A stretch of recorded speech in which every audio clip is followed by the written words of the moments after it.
الحمدللہ رب العالمین والصلاة والسلام علی سید المرسلین اما بعد فاعوذ باللہ من الشیطان الرجیم بسم اللہ الرحمن الرحیم۔ پڑھیے الصلاة والسلام علیکہ یا رسول اللہ۔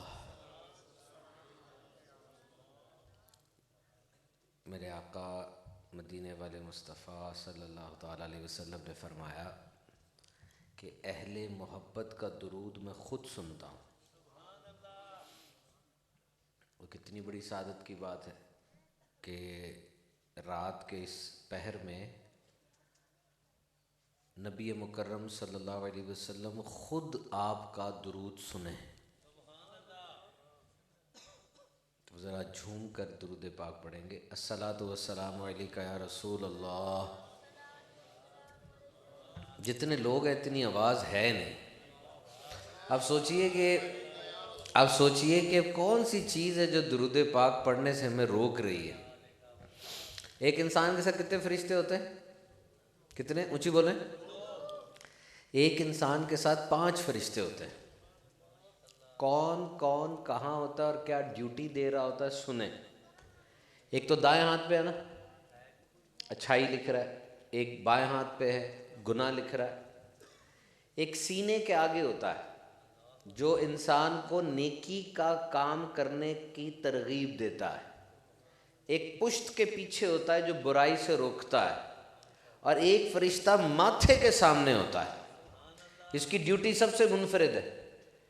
یہ فرشتہ جیسے ہی آپ درود پڑھتے ہیں یہ فوراً وہ درود لے کے مدینہ شریف میں حضور کی بارگاہ میں پیش کر دیتا ہے۔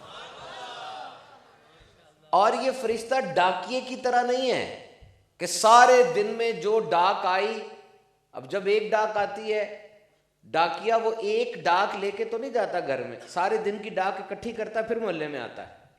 اسی طریقے سے یہ جو فرشتہ ہے یہ ڈاک کی طرح نہیں ہے، ایک بار درود پڑھیں گے یہ ایک بار درود لے کے جائے گا، بارگاہ میں پیش کرے گا، پھر واپس آئے گا، پھر لے کر جائے گا، پھر واپس آئے گا۔ اتنا تیز رفتار یہ فرشتہ ہے اور حضور کے در کا غلام ہے، تو سوچئے جب شان یہ غلاموں کی ہے سرکار کا عالم کیا ہوگا۔ تو خوش قسمت ہے وہ جو درود پڑھتا ہے۔ تو آئیے آج کے اس دور میں جب انسان کے پاس وقت بہت کم ہو گیا ہے اور موبائل فون دیگر ڈسٹریکشنز کی وجہ سے ہم لوگ وقت نہیں دے پاتے، یہ ایک موقع ہمیں ملا ہے کہ ایک بچے نے قرآن پاک حفظ کیا ہے، تو آئیں کوئی اچھی سی بات ہم بھی سیکھ لیتے ہیں، کچھ سمجھ لیتے ہیں اور درود پاک پڑھتے ہیں۔ کیا خیال ہے؟ انسان کے پاس جتنے بھی ریسورسز ہیں، وسائل ہیں، آپ کو پتہ اس میں سب سے کم وسائل کون سے ہیں؟ سب سے زیادہ جو کم مقدار میں ہے۔ آپ لوگ گاؤں کے اندر یہ کھیتوں میں فصل اگاتے ہیں تو کیا کیا وسائل ہوتے ہیں آپ کے پاس؟ بیج ہوتا ہے، پانی ہوتا ہے، مٹی ہوتی ہے، دیگر چیزیں ہوتی ہیں۔ سب سے کم وسائل کون سے انسان کے پاس ہیں؟ وہ ٹائم نہیں ہے، ٹائم بہت زیادہ ہے، ایک دن کے اندر بہت سے منٹ ہوتے ہیں، بہت سے سیکنڈ ہوتے ہیں۔ سب سے زیادہ کم وسائل وہ انسان کی توجہ ہے، ہم توجہ نہیں دیتے۔ آپ یہاں پر بیٹھے جسمانی طور پہ تو آپ یہاں پر ہیں، ذہنی طور پہ کہاں ہیں؟ یہ جو بچے ہوتے ہیں چھوٹے، یہ چھوٹا بچہ جب ہوتا ہے، جب کھیلتا ہے نا، یاد رکھیے گا اس سے ہمیں ایک بات سیکھنے کو ملتی ہے۔ بچہ مستقبل میں گم نہیں ہوتا کیونکہ اس کو مستقبل کا پتہ ہی نہیں، ابھی چھوٹا ہے، ماضی اس کا اتنا ہے ہی نہیں ابھی۔ تو بچہ دے لیو ان دا مومنٹ، وہ جس وقت میں کھیل رہا ہے یا کام کر رہا ہے وہ اس کو پوری طرح انجوائے کرتا ہے، پوری طرح کھپ جاتا ہے اس میں۔ جبکہ ہم بڑی عمر کے لوگ ایسے نہیں کرتے، ہم بیٹھے کئی ہوتے ہیں، ہمیں ماضی کی اموات، ماضی میں جو برے واقعے ہوئے وہ یاد آ رہے ہوتے ہیں، یا مستقبل کے پلان یاد آ رہے ہوتے ہیں۔ ہم اس وقت کو انجوائے نہیں کرتے، سیکھنے کی کوشش نہیں کرتے۔ تو اہم ترین چیز دنیا میں وہ توجہ ہے۔ کوئی ایسا کام نہ آپ کریں جو آپ کی توجہ کو ہٹائے۔ آپ نے دوسرے کو نہیں دیکھنا. بچہ وہ تو کھیلے گا. مجھے بتائیں بچہ کھیلے گا نہیں تو اور کیا کرے گا؟ A child needs to move to think. A child needs to move to think. وہ ہلے گا نہیں، وہ سوچ نہیں سکتا. وہ کچھ نیا نہیں کرے گا تو وہ بچہ نہیں ہے. وہ گرائے گا نہیں، چیز کو نقصان نہیں کرے گا تو وہ بچہ نہیں ہے. پاگل ہے وہ، یا اس کے اندر کوئی خرابی ہے. وہ تو ہلے گا بھی، ہنسے گا بھی، سب کچھ کرے گا. آپ اپنی بتائیں، آپ کیوں بچے کی طرف دیکھ رہے ہیں؟ آپ میری طرف دیکھ کے کیوں نہیں سن رہے؟ وہاں سے کوئی بندہ آئے گا، آپ اسے اپنی آنکھوں کی کرسی میں بٹھا کے آخر تک لے کے جائیں گے. اس دوران بیان میں کیا ہو رہا ہے وہ سب فارغ. تو بزرگ کہتے ہیں کہ بیان کے اندر کوئی ایک بات ایسی ہوتی ہے جو دل کو لگتی ہے، اور یہ ایسے ہے جیسے دل میں بیج بو دیا گیا. A seed has been sown. اور وہ بیج جو آپ کے دل میں بو دیا گیا، اگر آپ اس کی حفاظت کریں گے، اس کے اوپر خوف خدا کا پانی ڈالیں گے، اس پہ عشق مصطفیٰ کی کھاد ڈالیں گے، وہ بیج پھوٹے گا، درخت بن جائے گا، اور اللہ نے چاہا تو اس کے پھل ہمیں جنت میں کھانے کو ملیں گے. توجہ نہ ادھر ادھر جانے دیں.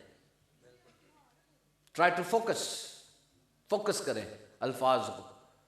سوچیں، میں نے اب سے آدھے پونے گھنٹے بعد، 2 گھنٹے بعد جب یہ محفل ختم ہوگی، میرے بعد اسد بھائی آ کے پڑھیں گے. بہت پیاری نعت پڑھتے ہو، اور نعت سننا اچھی آواز میں یہ عشق مصطفیٰ کو بڑھانے والا عمل ہے.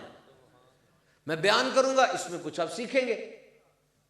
تو جو بندہ یہ اس دروازے سے اندر آیا نا، وہ بندہ واپس نہیں جائے گا، اس میں کوئی تبدیلی ہو چکی ہوگی.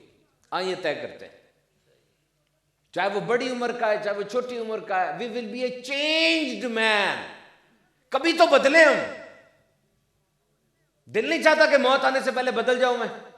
دل نہیں چاہتا کہ اللہ سے ڈرنے والا بن جاؤں میں، حضور کے عشق میں رونے والا بن جاؤں میں، جن چیزوں سے اللہ نے منع کیا ان کو چھوڑنے والا بن جاؤں میں. ایک دفعہ میں مر گیا، پھر تو یہ کچھ میرے ہاتھ نہیں آئے گا. مولا کائنات حضرت علی فرماتے ہیں کہ اب بھی تم سو رہے ہو، جب آنکھ بند ہوگی تب جاگو گے. قبر کی پریشانی اور پشیمانی سے اللہ ہمیں بچائے. کب اٹھیں گے آپ؟ پتہ تو چلتا نہیں ہے. یوں سمجھو کہ لائن لگی ہوئی ہے، یہ موت کی لائن ہے. سب سے آگے والے کی باری آئی، گیا. اس کے بعد کی باری آئی، گیا. ہم بھی اس لائن میں کھڑے ہیں. ہم اس لائن سے بھاگ نہیں سکتے کہ بھاگ سکتے ہیں. اچھا، آگے بھی نہیں جا سکتے، پیچھے بھی نہیں جا سکتے.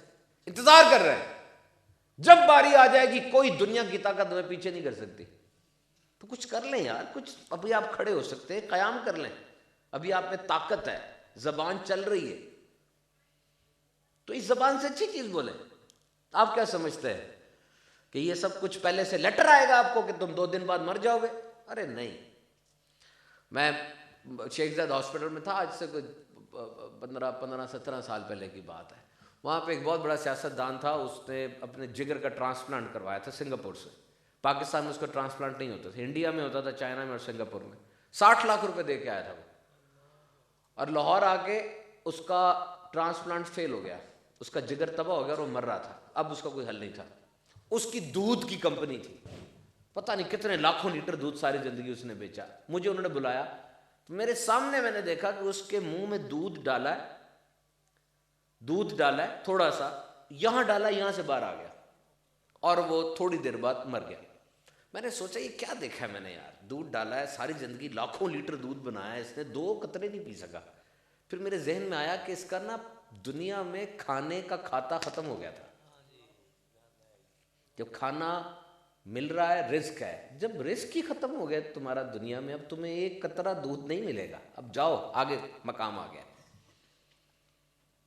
تو ٹرائی ٹو بی ریئلائزیبل. یار تھوڑا سوچے تو صحیح، یہ دنیا میں ہمارے ارد گرد کیا ہو رہا ہے. ایک بندے نے بڑی پیاری بات کی، کہا تم کہتے ہو امیر اس کو جس کے پاس پیسہ ہوتا ہے. وہ چیز جو پیسے سے نہیں خریدی جا سکتی، اس میں بھی تو امیر ہو کے دکھاؤ نا. وہ بھی تو ایک امیری ہے نا. وہ چیزیں سوچو جو پیسے سے نہیں خریدی جا سکتی. جب تم رو گے، کتنے ہاتھ آئیں گے تمہارے آنسوؤں کو تھامنے کے لیے. یہ امیری ہے تمہارے اندر.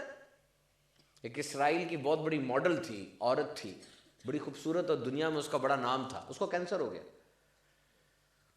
وہ لکھتی ہے اپنی کتاب کے اندر کہ میرے پاس دنیا کا ہر کھانا پکانے کے لیے باورچی موجود ہے، میں جو کھانا چاہوں پکوا سکتی ہوں، لیکن میں اب صرف دوائیاں کھا رہی ہوں، کھانا نہیں کھا سکتی.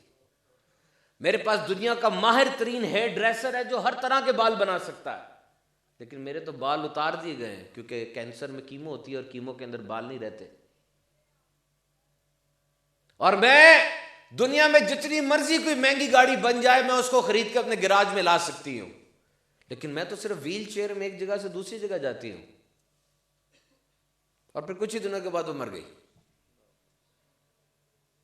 So this is the moment. کوئی ایسا لمحہ تو آئے نا آپ کی زندگی میں جب آپ اپنے آپ کو بدلنے کا سوچیں. یار اسلام اتنا مشکل تھوڑی ہے.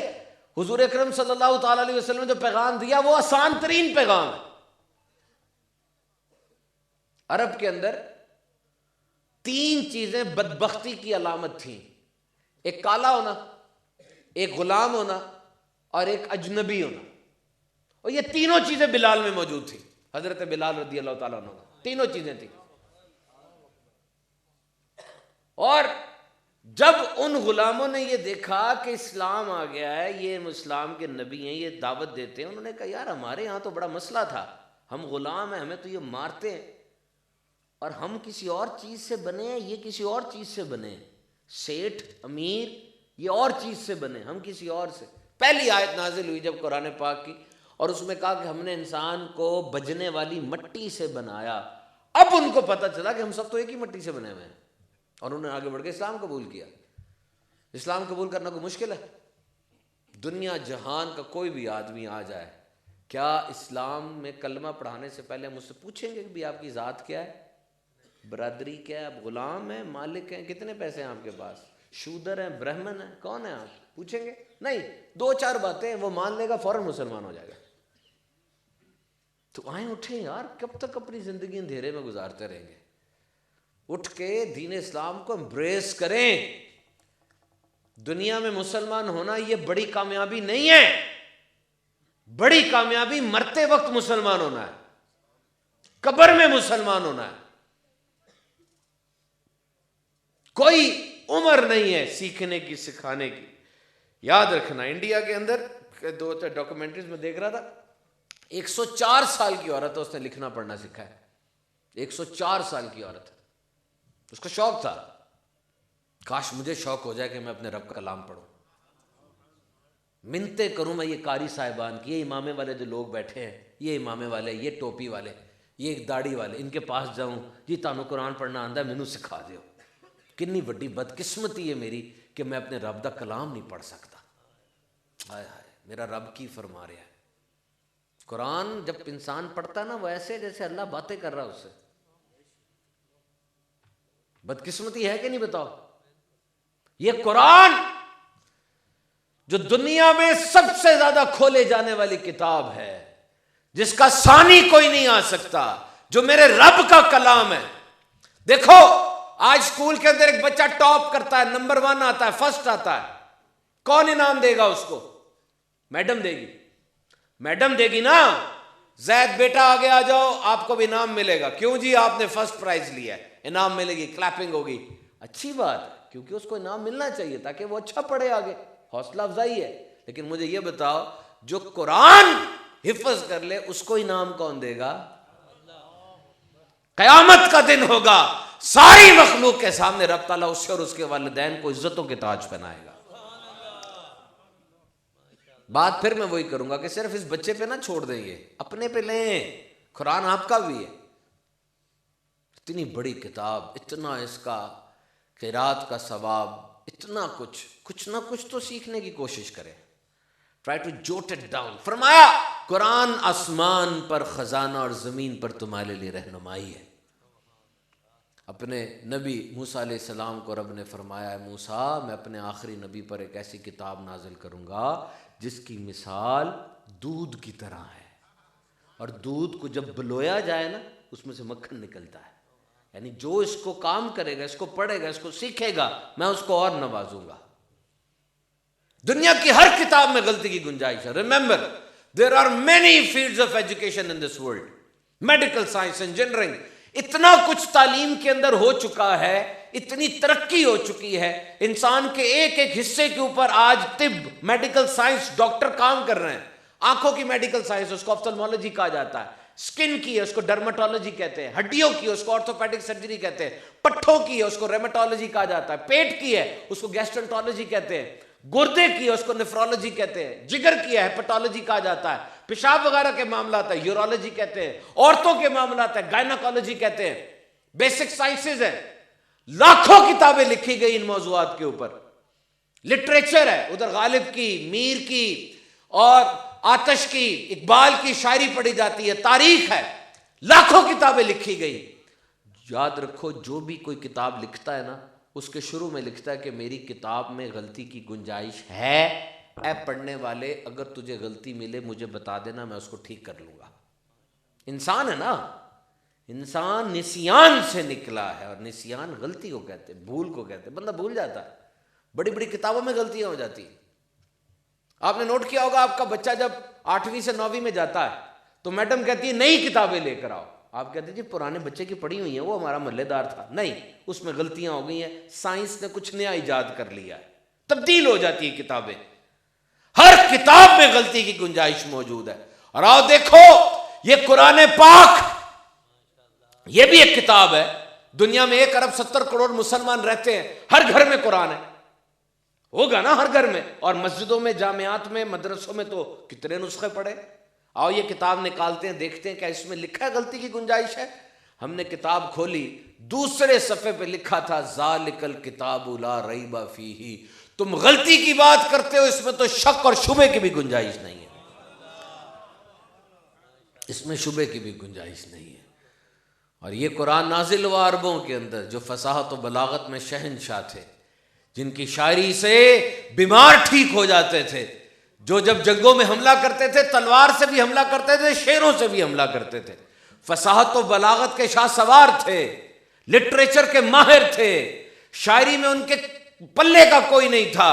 ان کے اشعار سبز رنگ کے کپڑے پر, ہرن کی جھلیوں پر, سونے کے پانی سے لکھ کے خانے کعبے پہ لٹکائے جاتے تھے. ان کے درمیان قرآن نازل ہوا, اور قرآن چیلنج کرتا ہے, چیلنج کرتا ہے, چیلنج کرتا ہے, اعلان کرتا ہے مقابلے کا. پہلا اعلان, جاؤ اگر تم میں ہمت ہے قرآن جیسی کوئی کتاب لے کر آؤ. خاموش ہو گئے سارے, دنگ ہو گئے, کیا بات ہو رہی ہے, یہ کیا بات ہے. قرآن کہتا نہیں لا سکتے, 10 صورتیں لے آؤ. خاموشی ہے, دنیا پوری حیران ہے. قرآن کہتا ہے 10 نہیں 1 صورت لے کر آؤ. مولا کائنات اٹھے, جا کر سورہ کوثر خانہ کعبہ کی دیوار پہ لٹکا دی. کہا جاؤ بھی 3 آیتیں ہیں, اس کی کوئی چوتھی بنا کے دکھاؤ. آج تک وہ چیلنج موجود ہے, کوئی چوتھی نہیں بنا سکا. مجھے بتائیے قرآن کیسی زبردست اللہ تعالیٰ کی کتاب, کلام ہے یہ. اور دیکھو اس کی چیک, اس کا جو چیک ہوتا ہے نا, ہر چیز کا ایک چیک ہے, چیک ہے نا ہر چیز کا. گاڑی لی میں نے, اس کا ٹائر ٹھیک ڈلا ہوا ہے غلط ڈلا ہوا ہے, کون بتائے گا؟ اچھا مستری بتائے گا. گاڑی لی میں نے سیکنڈ ہینڈ ہے, صحیح چل رہی ہے, انجن ٹھیک ہے اس کا, کون بتائے گا؟ مستری بتائے گا. یہ جو اورنج ٹرین بنی ہے, صحیح بنی غلط بنی, کون بتائے گا؟ انجینئر بتائے گا. انسان کے جسم میں آپریشن ہوا, کون بتائے گا صحیح ہوا؟ ڈاکٹر بتائے گا. ہر چیز کا ماہر ہوتا ہے اس کو چیک کرنے کے لیے, اس کی انسپیکشن, سپرویژن کے لیے. اب دیکھو میرے پاس ایک کتاب ہے, یہ کتاب میڈیکل سائنس کی ہے, اور میں کہتا ہوں جی اس کتاب کے اندر میں نے یہ تبدیلی کر دی ہے, اب یہ تبدیلی میں نے کر دی ہے, یہ کتاب نہیں پڑھو. اب آپ میں سے کوئی نہیں بتا سکتا کہ یہ تبدیلی ٹھیک ہے یا غلط ہے. آپ نے میڈیکل سائنس نہیں پڑھی, میں خود بھی ڈاکٹر نہیں ہوں, ہمیں شالیمار اسپتال جانا پڑے گا. بڑے ڈاکٹر صاحب یہ کتاب میں سبحان بھائی نے کل رات تبدیلی کر دی ہے, ذرا بتائیں ٹھیک ہے کہ نہیں. وہ کہے گا یار رکھ جاؤ, میں شام کو بتاؤں گا. ہر کتاب کے اندر اگر تبدیلی ہو جائے اس کے لیے ہمیں ماہر کے پاس جانا پڑے گا. 10 دن لگ جائیں گے چیک کرتے ہوئے کہ تبدیلی ٹھیک تھی کہ نہیں. لیکن کیا شان ہے میرے قرآن کی, اس کا چیک کرو ذرا, اس کا یہ انسپیکشن چیک کرو. کوئی خبیث پوری دنیا میں بدتمیزی کرتا ہے اور قرآن کے اندر کوئی تبدیلی کی کوشش کرتا ہے تو ہمیں کسی بڑے مولوی صاحب کے پاس جانے کی ضرورت نہیں ہے. یہ کرکٹ کھیلتا ہوا بچہ آگے آ جائے گا کہ تو جھوٹ بولتا ہے, یہ میرے رب کا قرآن نہیں, میرے تو سینے میں قرآن ہے نا, میں تجھے بتاتا ہوں تو جھوٹا ہے, مجھے الحمد سے لے کے والناس تک قرآن آتا ہے. معجزہ نہیں ہے یار, سوچو ذرا, بچہ کھیل رہا ہے, اس کی زبان پنجابی ہے, پشتو ہے, ڈچ ہے, ہندی ہے, اردو ہے, سنسکرت ہے, اسے یہ عربی کا قرآن پورا آتا ہے. حیرت ہے کیسے سینے میں آ گیا. شان ہے یہ, اللہ تعالیٰ کی وہ شان ہے, وہ معجزہ ہے کہ انسان اس کا کسی بھی حال میں انکار نہیں کرتا. میرے آقا علیہ السلام کا ہر معجزہ بہت بڑا ہے, لیکن یہ دو معجزے تو ایسے ہیں جس پر کفار کے منہ بند ہیں. ایک معجزہ معراج اور ایک معجزہ قرآن. ہر معجزہ ہی بڑا ہے, لیکن یہ دو معجزات ایسے ہیں جو کہ انسان کی سمجھ سے باہر ہے. تو ہمارا کام کیا ہے کہ ہم قرآن پاک کو پڑھیں, اور یقین کریں اگر آپ تھوڑی سی کوشش کریں, توجہ دیں, تو قرآن پاک کو پڑھنا آسان ہے. یہ زبان پہ آسان کر دیا گیا ہے. اٹھیں تو صحیح, کوئی ٹیکا تو نہیں لگا سکتا نا میں اٹھ کے اب آپ کو کہ ٹیکا لگاؤں تو پڑھنا شروع کر دیں. آپ اٹھتے ہیں, ایسا نہیں کہ آپ محنت نہیں کرتے, آپ اٹھتے ہیں, ہر کام کے لیے اٹھتے ہیں. شادی میں جانا اٹھتے ہیں, کوئی فوتگی ہو دور اٹھتے ہیں, وائی بی جی کرنی ہو اٹھتے ہیں, سب کاموں کے لیے اٹھتے ہیں. اس کے لیے کیوں نہیں اٹھ رہے؟ اٹھیں.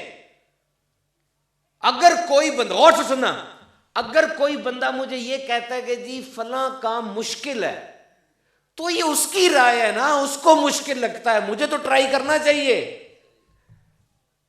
سمجھے نہیں بات؟ بندہ مجھے کہتا ہے یہ کام نہ کریں, یہ مشکل ہے, یہ اس کی رائے ہے, اس کو مشکل لگتا ہے, میرے لیے تو نہیں مشکل نا, میں ٹرائی تو کروں. میں کیا کرتا ہوں, اچھا مشکل ہے, چلو میں بیٹھ جاتا ہوں. او بھائی میرے لیے مشکل نہیں ہے, وہ چھوٹے ذہن کا آدمی ہے, تم بڑے ذہن کے ہو, آگے بڑھ کے کرو. مشکل کوئی چیز نہیں ہوتی, یاد رکھنا, لفظ مشکل کوئی لفظ نہیں ہے. مشکل کام کا مطلب ہے کہ تھوڑی سی محنت زیادہ کرنی ہے, تھوڑا پیسہ زیادہ لگانا ہے, تھوڑا وقت زیادہ دینا ہے, ہو جاتا ہے. اور یہ بھی یاد رکھو, اگر یہ جملہ تھوڑا مشکل ہے لیکن آپ سمجھدار لوگ بیٹھے ہیں, کوشش کریں سمجھنے کی. اگر آپ وہ نتیجہ چاہتے ہیں جو پہلے کبھی آپ کو نہیں ملا, اگر آپ وہ انعام چاہتے ہیں جو پہلے کبھی آپ کو نہیں ملا, اگر آپ وہ رزلٹ چاہتے ہیں جو پہلے کبھی آپ کو نہیں ملا, تو آپ کو آج وہ کام کرنا پڑے گا جو کام پہلے کبھی آپ نے نہیں کیا. جائیں, جا کر قرآن مجید سے برکتیں حاصل کرنے کی کوشش کریں. اور میں آپ کو یہ بتا دوں اپنے نوجوانوں کو, ایک قرآن مجید کے اندر ایک ذکر ہوا عمر کا, اور حضور اکرم صلی اللہ علیہ وسلم کی دعا بھی ہے کہ اے مالک مجھے دو چیزوں سے پناہ عطا فرما, ایک ارذل العمر سے, اور ایک وہ عمل جو قبول نہ ہو. آپ نے دیکھا ہوگا کچھ ایسے لوگ ہوتے ہیں جو بڑھاپے کو پہنچ جاتے ہیں اور ان کی عقل زائل ہو جاتی ہے, وہ صحیح طریقے سے بات نہیں کر پاتے, غصے میں آ جائیں گے, پھر آہستہ آہستہ دماغ بالکل کام کرنا چھوڑ جائے گا, ان سے بات کرنے کو بھی دل نہیں کرتا, غصہ کریں گے, اکثر اوقات پیشاب پخانہ بھی خطا ہو جاتا ہے, اور وہ بندہ پھر گھر کے اندر بھی سائڈ پہ لگا دیا جاتا ہے. میں نے باقاعدہ اس پہ تحقیق کی کہ آخر کچھ لوگ ایسے ہوتے ہیں جو اتنی بوڑھی عمر کے 70 سال 65 سال کے ہو جاتے ہیں, ہمارے جو بزرگان دین گزرے, ان کی عقلیں بالکل سلامت رہی, لیکن ایسے دوسرے لوگوں میں عقلیں سلامت نہیں رہتی. تو یہ فرمایا گیا کہ وہ بندہ جس نے جوانی میں قرآن سے محبت کی اور قرآن پڑھتا رہا, اللہ تعالیٰ اس کی عقل کو کبھی زائل نہیں کرے گا. آپ جتنا زندہ رہیں گے عقل کے ساتھ, سلامتی کے ساتھ زندہ رہیں گے. تو قرآن سے محبت کریں یار, میں آپ کو صحیح کہہ رہا ہوں, قرآن سے محبت کریں. میں اپنے بیان کو سمیٹتا ہوں. یاری وہ رکھیں جو توڑ نبھائے, یار ایسا ہونا چاہیے. یار کون ہونا چاہیے؟ جو توڑ نبھائے. ہماری یاری آج موبائل فون کے ساتھ ہے, یہ یار ٹھیک نہیں ہے. یہ مارکیٹ میں آپ چلے جائیں, اس کی بیسمنٹ میں اترتے ہیں, کیا موبائل کے سگنل آتے ہیں بیسمنٹ میں؟ نہیں آتے. یہ شالمی میں, ہال روڈ میں موبائل کے سگنل بند ہو جاتے ہیں. تو میرے بھائی قبر تو بہت گہری بیسمنٹ ہے, آپ کے اپنے سکے اس کے اوپر مٹی ڈال دیتے ہیں منو, وہاں کون سے سگنل آئیں گے؟ اور فرمایا کہ قرآن کی سورہ ملک قبر کے عذاب سے بچاتی ہے. سورہ سجدہ عذاب سے بچاتی ہے، اور قرآن آ کے مردے کے ساتھ چمٹ جائے گا، جب آگ اس کی طرف بڑھے گی وہ کہے گا نہیں یہ مجھے پڑتا تھا، دور ہو جائے اس سے، جب تک جنت میں داخل نہیں کروا لے گا چھوڑ کے نہیں جائے گا۔ تو یہ قرآن پاک کا حفظ کرنا اس بچے کا یہ بڑا اچھا ہے، قیامت آ جائے گی قرآن پاک کے حافظ بنتے رہیں گے، یاد رکھنا، کیوں؟ اس کا ذمہ خود رب نے اٹھایا ہے، یہ صرف کتابوں پر نہیں لکھا ہوا، کیونکہ کاغذ تو جل جاتا ہے، کاغذ مٹ جاتا ہے، کاغذ بہہ جاتا ہے، کاغذ کے اوپر پانی آ جائے حرف مٹ جاتے ہیں، تو یہ قرآن رب تعالیٰ نے ایسا نظام کر دیا کہ یہ کاغذ پر بھی ہے، کمپیوٹر پر بھی ہے، اور اس کے دل میں بھی ہے۔ اب دل کو تو کچھ نہیں ہو سکتا نا، بندہ ہی مرے گا تو دل جائے گا، تو ہر طرف قرآن پاک کے حافظ آپ کو مل جائیں گے، اتنی پیاری پیاری تلاوت کرنے والے۔ مجھے ایک بات یاد آ گئی، وہ بات کر کے میں اپنے بیان کو ختم کرتا ہوں۔ قرآن میں شفا بھی ہے، قرآن میں شفا ہے، کیور بیماریوں کی۔ ایک تو بیماری دل کی ہوتی ہے نا، کفر ہے، کافر ہے، ظلمت ہے، گندے دل ہو گئے، حسد، غیبت، چغلی، وہ تو بیماری کا علاج ہے، لیکن واقعی پیناڈول کی طرح کا بھی علاج ہے۔ حضور کے کچھ صحابی کسی قبیلے میں گئے، بخاری کی حدیث ہے، وہاں پر ان لوگوں نے ان کا اہتمام نہیں کیا، ان کی قدر نہیں کی، تو ان کے مالک کو، ان کے سردار کو بچھو نے کاٹ لیا۔ وہ لوگ آئے کہنے لگے تم مسلمان ہو، تمہارے پاس کوئی دم درود کوئی دوائی ہے؟ انہوں نے کہا تم نے ہماری مہمان نوازی نہیں کی، ہم تم سے عوض لیں گے، اس کا کوئی لیں گے کچھ۔ تو بکریوں کے ایک ریوڑ پہ بات طے ہو گئی۔ یہ ہمارے سروسز ہاسپٹل کے اندر، یہ سروسز دل کے اسپتال کے ساتھ، راج گڑھ سے ایک نوجوان آیا 22 سال کا، اس کا نام تھا عباس۔ یہ نوجوان، اس نے جو گندم کے اندر چوہے والی گولیاں ہوتی ہیں نا، چوہے کو مارنے والی گولیاں، وہ کھا لی تھی۔ آپ کو پتہ ہے کیوں کھائی جاتی ہیں؟ خودکشی کرنے کے لیے۔ یہ گولی، اس میں ایلومینیم فاسفائڈ ہوتا ہے، اور ایلومینیم فاسفائڈ جب جسم میں جاتا ہے یہ دل کے، جگر کے اور گردے کے مائٹوکونڈریا کو، یعنی جو باہر اس کی دیوار ہوتی ہے، اس کو تباہ کر دیتا ہے۔ چند منٹوں کے اندر منہ سے جھاگ نکلتی ہے، دل رک جاتا ہے اور بندہ مر جاتا ہے۔ عام طور پہ لوگ کیا کرتے ہیں کہ ایسے مریض کو پانی پلاتے ہیں۔ یاد رکھے پانی نہیں پلانا چاہیے، کیونکہ ایلومینیم فاسفائڈ کے ساتھ جب پانی ریئیکٹ کرتا ہے تو فاسفین گیس بن جاتی ہے جو انسان کو جلدی مار دیتی ہے۔ جب وہ وہاں پر گیا، مر رہا تھا، کسی ڈاکٹر نے ہاتھ نہیں ڈالا۔ ایک ڈاکٹر تھا، وہ آگے آیا، آئی سی یو کا انچارج تھا، اس نے کہا میں اس کو دیکھتا ہوں۔ ڈاکٹر اپنی کتاب میں لکھتا ہے کہ میں نے 150 بجلی کے جھٹکے دیے اس کو، دل اس کا چلانے کے لیے۔ اتنے زیادہ جھٹکے کہ انسان برداشت نہیں کر سکتا، دیے اس کو، اور 3 ہفتے کے بعد وہ بندہ ٹھیک ہو کے ہسپتال سے ڈسچارج ہو گیا۔ اب ڈاکٹر سے پوچھا گیا کیا وجہ تھی، پوری ڈاکومنٹری ہے اس کے اوپر۔ وہ کہتا ہے دیکھیں جی، جو مریض ہمارے پاس ایلومینیم فاسفائڈ گندم کی گولی والا آتا ہے، 90% کیسز میں وہ مر جاتا ہے، یہ کیوں نہیں مرا؟ کہا کیوں نہیں مرا، یہ تو پوچھ رہے ہیں آپ سے۔ کہا جب ہی آیا اس کے سرانے پر ہم نے سورہ رحمان کی تلاوت لگا دی تھی، اور میں ڈاکٹر آپ کو یہ بتاتا ہوں کہ جس کے آرگن فیل ہو رہے ہوں، جس کے جسم کے اعضاء مر رہے ہوں، ہم سورہ رحمان سے اس کا علاج کرتے ہیں۔ اور جب وہ ہسپتال سے نکلا، اس کو لکھ کر دیا باقاعدہ کہ سورہ رحمان تم نے دن میں 3 دفعہ، دوائی ہوتی ہے نا دن میں 3 دفعہ، اس کا دن میں 3 دفعہ سننی سورہ رحمان، جاؤ۔ قرآن شفا ہے، کیوں رشتہ توڑ کے بیٹھے ہوئے ہو؟ جب کوئی بیٹی رخصت کرنی ہو اس کے سر پہ قرآن رکھ دیتے ہو، جب کوئی لڑائی جھگڑا ہو تو بیچ میں قرآن پہ ہاتھ رکھوا لیتے ہو، بس یہی کام ہے۔ استغفر اللہ، یہ تو زندگی ہے، زندگی سے دور ہو۔ اس گاؤں کے اندر اہتمام کریں مسجد کے اندر پڑھنے کا، ماشاءاللہ جو بھی بڑی عمر کا چھوٹی عمر کا اللہ کے کلام کو پڑھنے کی کوشش کرے، اس کوشش کا بھی ثواب ہے، جب سیکھ لوگے تو پڑھنے کا بھی ثواب ہے۔ دعوت اسلامی کے مدنی قافلے 24، 25، 26 کو سفر کر رہے ہیں۔ 25 کو پوری دنیا میں چھٹی ہوتی ہے اور ہفتے کا دن ہے، 26 کو اتوار ہے، 3 دن آ جائیں ہمارے ساتھ قافلے میں۔ ٹھنڈ اتنی ہے، بندہ گھر میں کیا کرے گا۔ اور پھر میں مبارکباد دیتا ہوں صہیب کے والد کو، والدہ کو، اس کے تمام گھر والوں کو۔ لیکن ایک بات یاد رکھیے گا، حضور کی حدیث ہے کہ جس طرح اونٹ کو، اگر اونٹ بھاگتا ہے اگر اس کو باندھا نہ جائے، اسی طرح یاد کیا ہوا قرآن بھی نہیں ٹکتا اگر آپ اس کو باقاعدہ یاد نہ کریں۔ صرف یاد کر لینا کامیابی نہیں ہے، بڑی جلدی نکل جاتا ہے یہ. ہاں اس کو یاد رکھنا کامیابی ہے. دعوت اسلامی کے اندر بڑے واقعات ہیں. میو اسپتال کا ٹاپ کا ڈاکٹر ہے بچوں کی سرجری کا, ڈاکٹر احمد رضا, ٹاپ کا ڈاکٹر ہے. اور یہ ڈاکٹر جب ڈاکٹر بن رہا تھا, اتنی مشکل تعلیم ہوتی ہے ڈاکٹر کی, اتنی مشکل, لیکن اس ڈاکٹر کی میں نے دیکھی ماشاءاللہ ماشاءاللہ, 10 سال سے تو جانتا ہوں میں اس کو. اس نے پیپر آ جاتے تھے, امتحان آ جاتے تھے, اور رمضان ہوتا تھا وہ سب کچھ چھوڑ کے تراویحاں ضرور سناتا تھا. ایک دفعہ اس کو مسجد میں اجازت نہیں ملی, اس نے اپنے کمرے کے اندر 4 ڈاکٹر پکڑے اور کہا ہم کمرے میں تراویح کرتے ہیں. قرآن سے رشتہ نہیں توڑا اس نے. تو یہ بڑا ضروری ہے. بچے کو بار بار قاری صاحب کے پاس بھیجیں, گھر میں قاری صاحب کو لگوا لیں, لیکن قرآن سے بچے کا رشتہ نہ ٹوٹے. پھر وہ بچتے پھرتے ہیں, ہم جب پوچھتے ہیں جی قرآن پاک پڑھ لیا تھا آپ کیا کر رہے ہو, وہ جی بچ رہے ہیں کچھ کر رہے ہیں. صرف تراویحوں کے لیے نہیں, سارا سال قرآن پڑھنا چاہیے, لیکن چلو کم از کم تراویحوں میں تو سنائے نا, یاد تو آئے اس کو. اللہ تعالیٰ ان کی خیر فرمائے.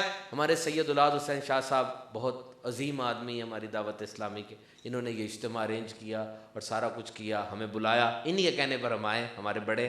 اور اللہ تعالیٰ ان کے درجات میں مزید بلندی دے. سید کسی جگہ پر ہو تو آل کی ہی برکتیں بہت زیادہ ہوتی ہیں. اللہ برکت دے جی, آمین.